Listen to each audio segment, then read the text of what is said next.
Halo semuanya, kami dari kelompok 9 kelas 6C mata kuliah penyakit akibat kerja yang akan membahas mengenai kelainan atau penyakit kesehatan reproduksi di tempat kerja.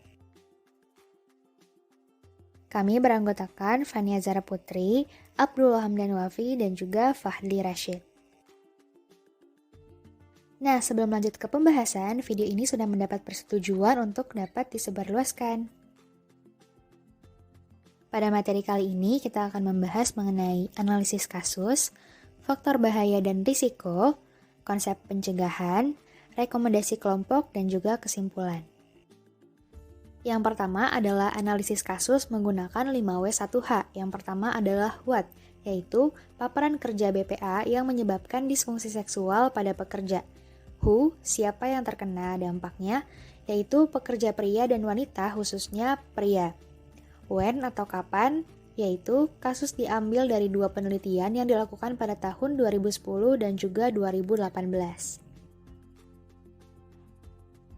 Kemudian ada where di mana, yaitu penelitian pertama dilakukan untuk mengukur pekerja di Cina dan kedua untuk mengukur pekerja di Indonesia. Berikutnya adalah why, kenapa. Kedua penelitian menunjukkan bahwa BPA dapat merusak atau mengganggu hormon endokrin pada pekerja pria.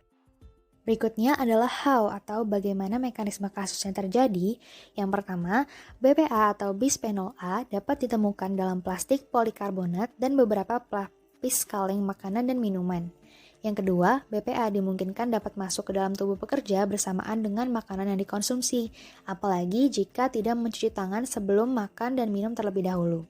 Ketiga, ketika masuk ke dalam tubuh, BPA akan mengganggu kerja endokrin.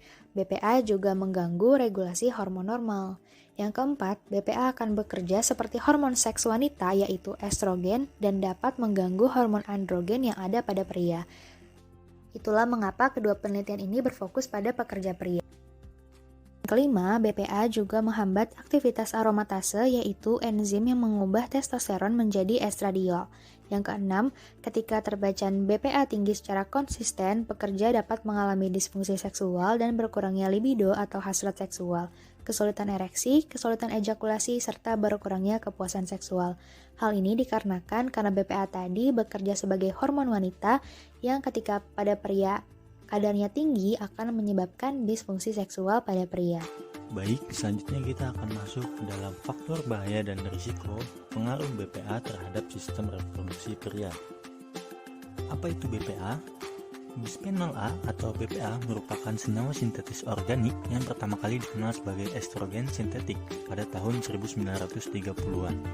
Kemudian BPA menemukan jalannya ke dalam produksi plastik, terutama dalam produksi plastik polikarbonat dan resin epoksi. Di dalam BPA terkandung banyak produk seperti botol bayi dan wadah plastik. Lalu, pengaruh paparan BPA terhadap sistem reproduksi pada pria yang pertama yaitu menurunnya kepuasan dan hasrat seksual, di mana menurunnya kepuasan ini dalam kehidupan seksual secara keseluruhan. Lalu ada disfungsi ereksi, yaitu tidak mendapatkan atau mempertahankan cukup ereksi untuk melakukan hubungan seksual. Dan ketiga ada disfungsi orgasme, yaitu kondisi yang terjadi saat seseorang sulit untuk mencapai orgasme. Selanjutnya ada regulasi atau konsep pencegahan.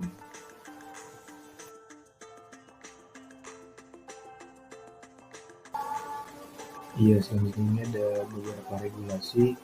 Yang pertama itu ada UU nomor 8 tahun 99 tentang perlindungan konsumen.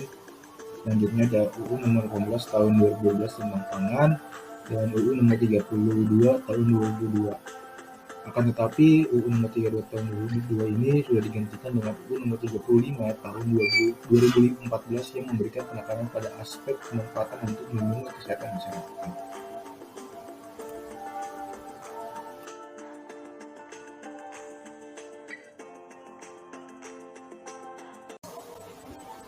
Selanjutnya ada rekomendasi dari kelompok.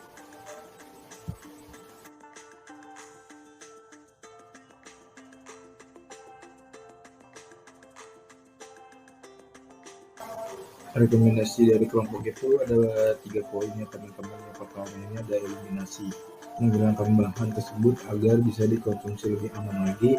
Artinya ini ada substitusi, mengganti bahan tersebut dengan bahan yang lebih bisa dikonsumsi oleh orang itu.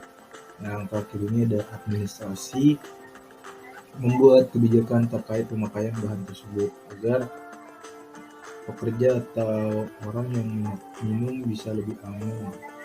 Gitu. Yang terakhir adalah kesimpulan. Lingkungan kerja adalah tempat bagi karyawan melakukan aktivitas setiap hari di mana hazard akan selalu ada. Contohnya adalah hazard reproduksi. Hazard reproduksi adalah zat yang mempengaruhi kemampuan untuk memiliki keturunan. CDC menyatakan bahwa BPA mengganggu hormon endokrin. Dampak terhadap pekerja pria yang terkena paparan bahan kimia dalam hal ini yaitu BPA adalah infertilitas karena menyebabkan kerusakan testis.